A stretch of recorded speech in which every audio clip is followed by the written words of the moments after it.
Sukkur house PP अखबार सैयद ज़ाहिद शाह बुखारी चयो आहे त पाकिस्तान पीपल्स पार्टी गरीब मज़लूम हारनि मज़दूरनि जी पार्टी आहे। पीपी जे मंशूर ऐं अवामी भलाई वारनि कमनि खां मुतासिर थी पार्टी में शामिल थी रहिया आहिनि। अहिड़ो इज़हार हुन पीपी लेबर कॉलोनी ऑफिस में औरतुनि पारां शमूलियत करण वारे प्रोग्राम खे ख़िताब कंदे कयो।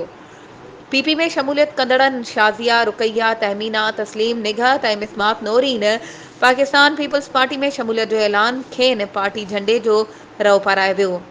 हिन मौक़े ते सिराज वसीर अनवर दायो ऐं ॿिया पिणु मौजूदु हुआ। सैयद ज़ाहिद शाह बुखारी वधीक चयो त शहीद ज़ुल्फ़िकार अली भुट्टो जी पार्टी अटो लटो ऐं अझो वारे नारे सबबि अवाम में मक़बूल आहे। सखर ज़िले में पीपी जे मरकज़ी अॻवाननि सैयद ख़ुर्शीद अहमद शाह, इस्लामदीन शेख, सैयद नासिर हुसैन शाह, नोमान इस्लाम शेख, सैयद अवेज़ कादिर शाह, मेयर सखर अरसलान इस्लाम शेख जी कोशिशुनि सां ॿियनि ज़िलनि जे भेट में वधीक तरक़ियाती कम कराया आहिनि ऐं बेरोज़गारनि खे रोज़गार ॾिनो आहे।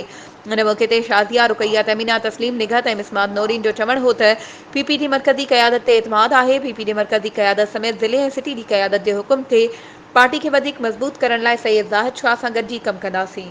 वधीक ख़बरुनि ऐं अपडेट्स जे लाइ असांजे चैनल खे सब्सक्राइब कयो ऐं हा, बेल आइकन खे प्रेस करणु न विसारिजो त जीअं असांजी हर नई अचण वारी वीडियो तव्हां ताईं पहुचे।